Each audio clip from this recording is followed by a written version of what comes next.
Captain Lee Minho walked across the bridge of his ship, the Stellar Dawn. His boots made soft clicking sounds on the metal floor. The ship was quiet except for the gentle hum of engines and computers.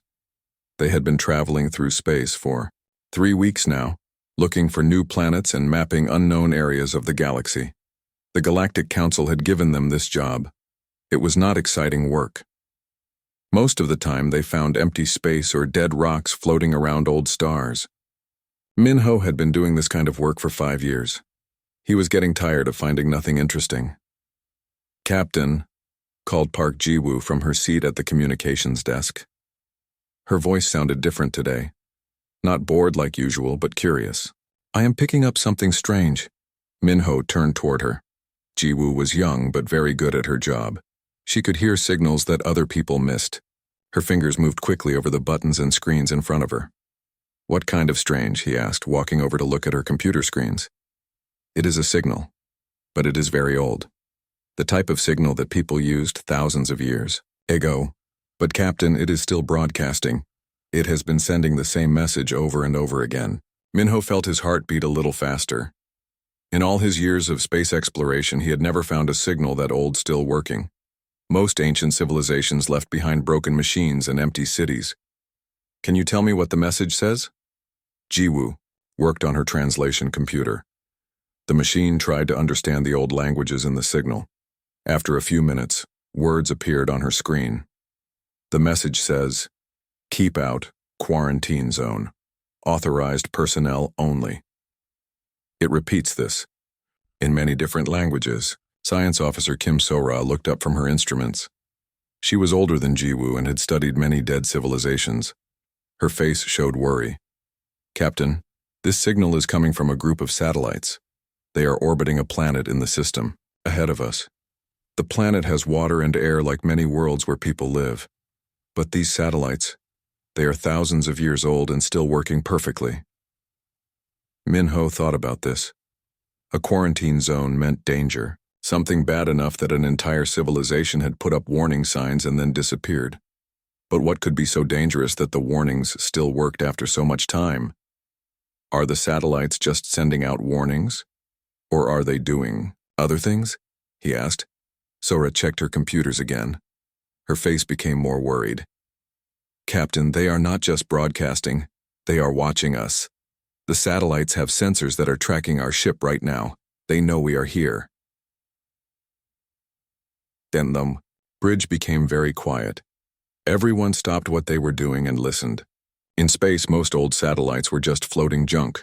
They did not watch ships or do anything. These satellites were different. Navigation Officer Choi Jae-min spoke up from his station.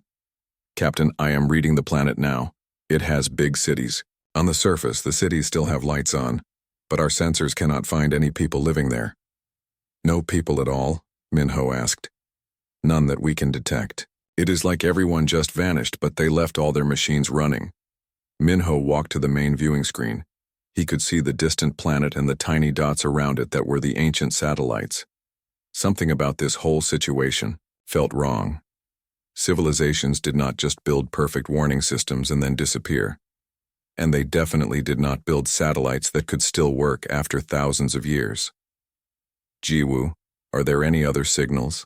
Maybe something that tells us what they were warning people about?" "I am trying to find more, Captain. But these old signals are hard to understand." "Wait." She worked on her computer for several more minutes.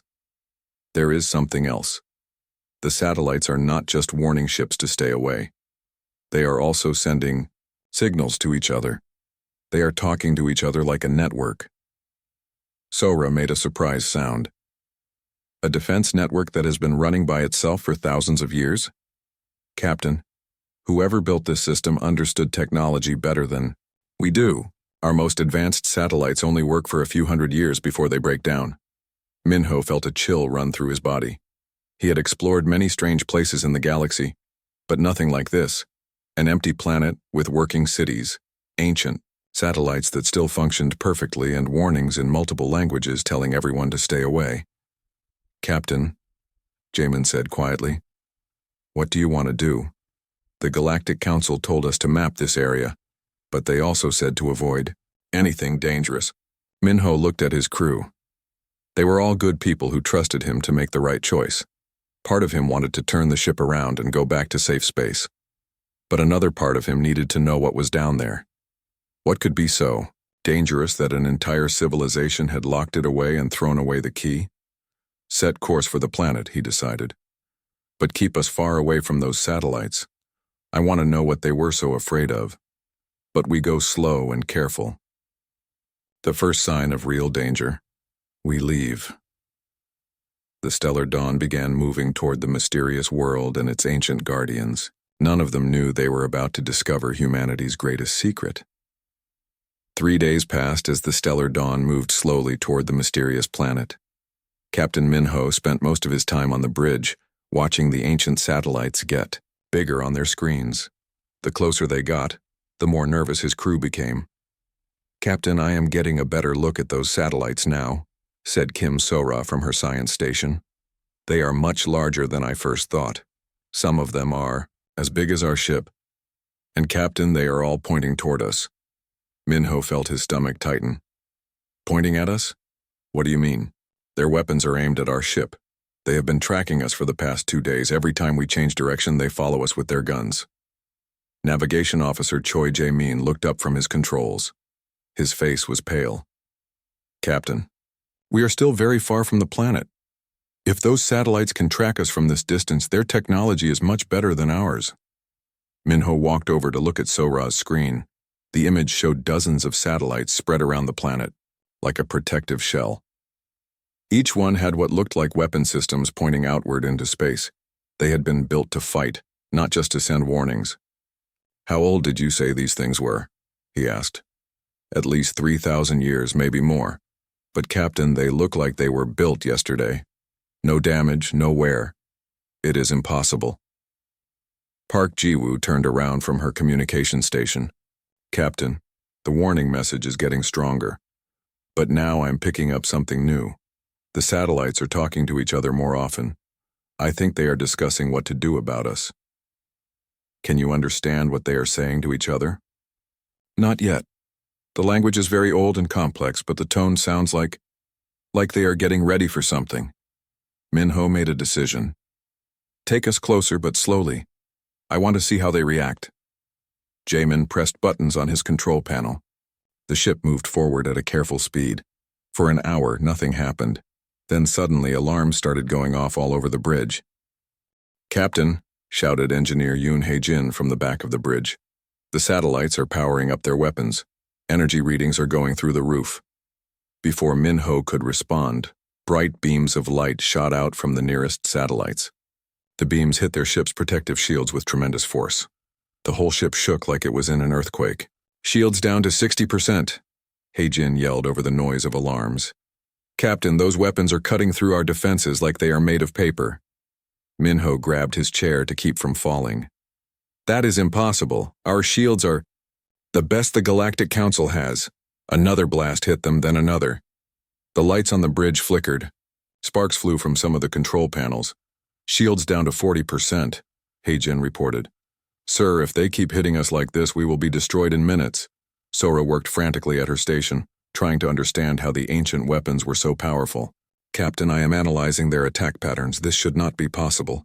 These weapons are thousands of years old, but they are more advanced than anything we have seen." "How is that possible?" Minho demanded, while another blast shook the ship. "I do not know. Their targeting systems are perfect. They know exactly where to hit us to cause the most damage. It is like they can see through our shields and find our weak spots." The ship was hit again. This time the blast was so strong that everyone was thrown to the floor.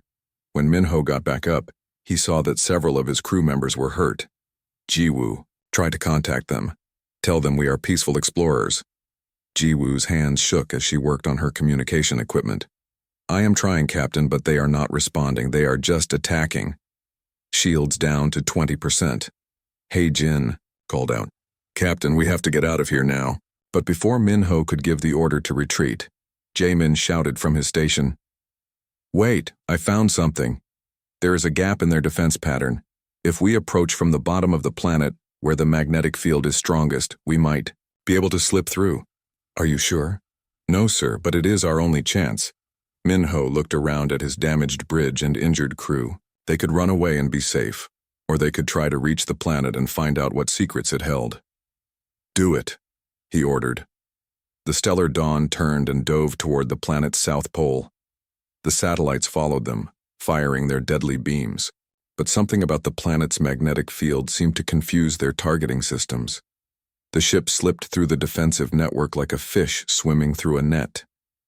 As they passed the last line of satellites, Sora made a discovery that chilled everyone on the bridge. Captain, I have been studying their attack patterns and defense systems. These satellites were not built to keep invaders out. They were built to keep something on the planet from getting out. Minho stared at the planet below them. What could be so dangerous that an entire civilization had built a prison around their own world and then disappeared? Take us down, he said quietly. We need to find out what they were trying to keep locked away. The stellar dawn landed in a large open area between tall buildings that reached toward the sky like metal fingers. Captain Minho looked out through the ship's windows at the strange city around them. The buildings were huge and made of materials he had never seen before. They glowed softly with their own light, even though it was daytime. The air outside is safe to breathe, reported Kim Sora from her science station. The gravity is a little stronger than what we are used to, but we can walk around without problems. Minho chose 3 people to go with him to explore the city. He picked Sora because she was the smartest person on his crew, and Security Chief Beck Sung-ho because he was the best fighter. They also brought portable communication devices so they could talk to Park Ji-woo, who stayed on the ship. When they stepped outside, Minho was amazed by what he saw. The city was perfect. Every building looked new. The streets were clean. Strange. Vehicles sat parked along the roads, but they looked like they had just been made yesterday. Yet their instruments told them this city was thousands of years old. This is incredible, Sora whispered, looking at her scanner. Captain, these buildings are being maintained by automatic systems. Robots are cleaning the streets, fixing broken things, even watering plants in the gardens. It has been going on for thousands of years. They walked toward the largest building in the center of the city. It was made of smooth white stone and had symbols carved all over it. As they got closer, doors opened by themselves as if the building knew they were coming. Someone or something knows we are here, Sung-ho said, putting his hand on his weapon. Inside the building, lights turned on automatically. The walls were covered with screens that showed maps of stars and numbers that moved too fast to read. The air hummed with the sound of computers working. Ji-woo, can you hear us? Minho spoke into his communication device. Yes, Captain. I can see everything through your cameras. Those screens are showing information about space battles. Very old battles, but the computer systems are still working perfectly. They walked deeper into the building. Sora stopped at a large screen that showed pictures of the people who used to live here. They looked similar to several species in the Galactic Council, but different in small ways. They had hair on their heads and skin that came in many colors. The translation computer is working on their language. Ji-woo's voice came through their devices. Captain, these people called themselves humans. According to the records I can read, they did not die. They put themselves to sleep on purpose. Put themselves to sleep? What do you mean? I am finding more information now. They built special machines that keep them alive but sleeping. They are still alive somewhere in this city, but they have been asleep for thousands of years. Sung-ho looked around nervously. Why would an entire civilization go to sleep? They found the answer in a room deep underground. The walls were covered with pictures and videos of terrible battles in space. Sora watched the images and her face became very pale. Captain, they were at war for hundreds of years, but not with other people like us. They were fighting something else, something that destroyed entire planets. The videos showed huge black ships that seemed to eat light itself. Wherever these ships went, planets became dark and lifeless. Whole star systems disappeared from the galaxy. What were those things? Minho asked. I do not know, but the humans were losing. Look at these battle reports. They lost millions of people. Hundreds of their worlds were destroyed. But then, something changed. The videos showed the humans building new kinds of weapons, ships that could destroy entire fleets with one shot, bombs that could make stars explode, technology that could change the laws of physics themselves. They won the war, Sora said, reading more of the records. But Captain, look at what they wrote after their victory. On the screen, words appeared in the human language, with translations below them. The message was simple but frightening. We have become too dangerous to exist among other peoples. We have learned to destroy anything, to kill everything, to remake reality itself. We choose to sleep rather than become monsters. They won their war, Minho said slowly. But they were scared of what they had become. According to these records, they could have taken over the entire galaxy. They had weapons that could destroy anything, but instead, they chose to lock themselves away. They built the satellite defense system to keep other people away from their world, and then they all went to sleep. Zhang Ho shook his head. An entire civilization that chose to disappear rather than use their power. That is either very wise or very frightening. Suddenly, alarms started going off throughout the building. Red lights flashed on the walls. The computer screens began showing new messages. Captain, Jiwoo's voice came through their communication devices, full of panic. Something is happening to the city. Power systems are turning on all over the planet. The satellites in space are changing their signals. What are the satellites saying now? Minho asked, already knowing he would not like the answer. They are not saying keep out anymore, Captain. Now they are saying awakening protocol initiated. I think we accidentally woke them up. The red lights flashed faster as Captain Minho and his team ran deeper into the human building. They needed to understand what was happening before it was too late. Kim Sora led them to a room filled with the oldest computers in the building. These machines looked different from the others. They were bigger and made of strange metals that seemed to glow with their own power. These are their most important records, Sora said, working quickly at one of the ancient computers. If we want to know what they were really fighting, the answer will be here. The computer screens came to life, showing symbols and pictures that made Minho feel sick to his stomach. The images were hard to look at. They seemed to move and change even when he was not looking directly at them. Captain, came Jiwoo's voice through their communication devices. The power readings from the planet are getting stronger. Whatever is waking up down there, it is using more energy than our entire ship. Sora continued working on the translation computer. Slowly, words began to appear on the screen in language they could understand. As she read, her face became white with fear. Captain, this is worse than we thought, much worse. The humans were not fighting an alien invasion. They were fighting something called the Void Hunger. What is the Void Hunger? Minho asked, though he was not sure he wanted to know. It was not alive the way we understand life. It was something that ate thoughts and dreams and memories.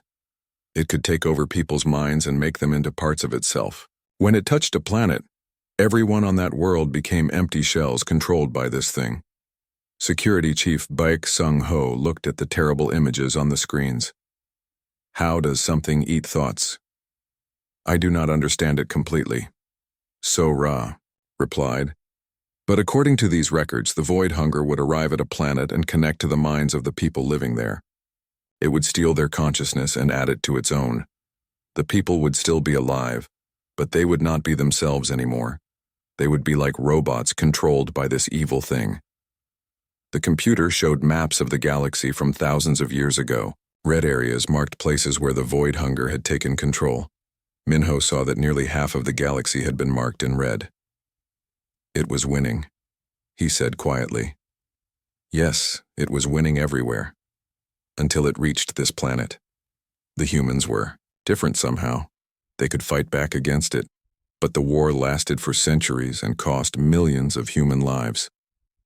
More images appeared on the screen. They showed human cities being destroyed, human ships being consumed by the darkness of the Void Hunger. But they also showed humans building weapons that could fight back. Look at this, Sora said, pointing to new images. The humans created weapons that could destroy the Void Hunger, but these weapons were incredibly dangerous. They could change reality itself. They could unmake entire star systems. They could rewrite the laws of physics. Minho studied the weapons shown on the screen. They were beautiful and terrible at the same time. Ships that could travel through dimensions, bombs that could erase things from existence, machines that could control time itself. They won the war with these weapons, he asked. Yes, but that is not the end of the story. After they defeated the Void Hunger, the humans realized something horrible. They had become so powerful that they were more dangerous than the enemy they had fought. New words appeared on the screen. Sora read them aloud. We have learned to destroy anything we choose. We can remake stars, control minds, change the past and future. We have become gods of destruction. If we stay awake, we will eventually use these powers. We will become what we fought against. So they chose to sleep, Minho said. They chose to sleep forever. But Captain, look at this final message. The screen showed one last recording. It was a human speaking directly to the camera. Sora's translation computer worked to change the words into their language. We go to sleep not because we are defeated, but because we are too victorious. We have the power to rule the galaxy, to control every living thing, to reshape reality according to our will. But power like this corrupts. We would become tyrants worse than any enemy. So we choose to sleep and dream, and let our machines guard the galaxy against the return of the Void Hunger. If it ever comes back, we will wake up. But until then, we will stay asleep so that the galaxy can be safe from us. Suddenly, the building shook like an earthquake. The lights became brighter. Through the windows, they could see other buildings in the city beginning to glow with increasing intensity. Captain, Jiwoo's voice was full of panic. The human sleep machines are failing all over the planet. Whatever you did down there, you are waking them up. How long do we have? Minho asked. Maybe a few hours before the first ones wake up. But Captain, the energy readings I am seeing. When these humans wake up, they will have access to technology that makes our most advanced weapons look like toys. Minho looked at his team. They had accidentally awakened the most dangerous species the galaxy had ever known, beings who had chosen to sleep rather than rule the universe. We need to get back to the ship, he said. Now. As they ran back through the building, Minho wondered if they had just doomed the galaxy, or if humanity would choose to go back to sleep once more. The ground shook under Captain Minho's feet as he and his team ran through the human city back to their ship. All around them, the ancient buildings were coming alive with bright lights and strange sounds. Machines that had been quiet for thousands of years were starting to work again. Captain, hurry! Park Jiwoo's voice came through their communication devices. I am seeing power surges all over the planet. The humans are waking up much faster than we expected. Kim Sora stumbled as another earthquake shook the city. The sleep machines are failing everywhere. Look at those buildings. Minho looked where she was pointing. Tall towers in the distance were opening up like flowers. Strange lights poured out of them and shot up into the sky. The air itself seemed to vibrate with energy that made his teeth hurt. Security Chief Baek Sung-ho helped Sora keep running. Captain, what happens when they wake up? Will they be angry that we disturbed them? I do not know, Minho replied, breathing hard as they ran. But we cannot stay to find out. They reached their ship just as the first human building fully activated. A tower near the city center opened completely, and something rose from inside. It looked like a machine, but it moved like it was alive. It was beautiful and terrifying at the same time. Everyone get on the ship now, Minho ordered. As soon as they were inside, Navigation Officer Choi Jae-min started the engines. Captain, where do we go? Those satellites are still out there. Away from this planet. As fast as possible. The stellar dawn lifted off from the human city and headed toward space. Through the windows, they could see more and more buildings waking up. The entire planet was beginning to glow like a star. Captain, Jiwoo said from her communication station, the satellites are not trying to stop us, they are just watching us leave. That is good news, Minho said. Maybe they will let us go. But as they got closer to the edge of the planet's atmosphere, Sora made a frightening discovery. Captain, I am reading massive energy signatures from the planet's surface. The humans are not just waking up. They are activating weapons and machines that our instruments cannot even measure. Through the ship's main viewing screen, they watched as huge structures rose from the planet's surface. Some were as big as mountains. They moved through the air without making any sound, and they seemed to bend space around them. "What are those things?" Sung-Ho asked. "I think they are ships," Sora whispered, "but they are unlike anything we have ever seen." "Captain, one of those ships could probably destroy our entire fleet." Engineer Yoon Hae-jin was monitoring their engines. "Captain, we are at maximum speed, but we are still inside the satellite defense network. If the humans decide they do not want us to leave," he did not need to finish the sentence. Everyone knew that the humans could stop them easily if they wanted to. As they passed the outermost ring of satellites, Minho made a decision that surprised everyone, including himself. "Stop the ship," he ordered. "Captain?" Jaemin looked confused. "Stop the ship. We need to try to communicate with them before we leave." Jiwoo turned to face him. "Sir, what if they are angry? We woke them up after thousands of years of sleep. Then we apologize and hope they understand that we meant no harm." The Stellar Dawn stopped just outside the satellite network. For several minutes, nothing happened. Then Jiwoo's communication equipment came to life. "Captain, I am receiving a transmission. It is in our language. Perfect galactic standard. Put it through the main speakers." A voice filled the bridge. It sounded human, but there was something in it that spoke of great age and wisdom and sadness. "Unknown vessel, we know you are there. We have been watching you since you entered our system. We are not angry with you for waking us. We understand that you were curious, and curiosity is not a crime." Minho found his voice. "This is Captain Lee Minho of the exploration vessel Stellar Dawn. We are sorry for disturbing your sleep. We did not mean to cause any problems." "We know, Captain Minho. We have learned much about you and your people from your ship's computers while you were on our planet. You come from the Galactic Council, an organization that tries to keep peace among many different species. This is good. We are glad that such an organization exists. Are you going to stay awake now?" Minho asked. There was a long pause before the voice answered. "No, Captain. We will return to our sleep soon. We woke up only to make sure the galaxy was still safe from the darkness we once fought. Your presence here tells us that life continues to grow and spread among the stars. This makes us happy. But the weapons you built, the technology you have, you could help the galaxy become better. Captain Minho, power like ours does not make things better. It only makes them different. We learned long ago that the galaxy is safer when we sleep. We choose to remain the guardians who watch from dreams rather than the gods who rule from thrones." As the voice spoke, the lights on the planet below began to dim. The great machines were going back to sleep. "We thank you for respecting our ancient warning, Captain. Few species would have chosen to leave when they could have stayed to study us. This tells us that the galaxy has wise people in it. Safe travels, and know that we will continue to watch over all life from our dreams." The transmission ended.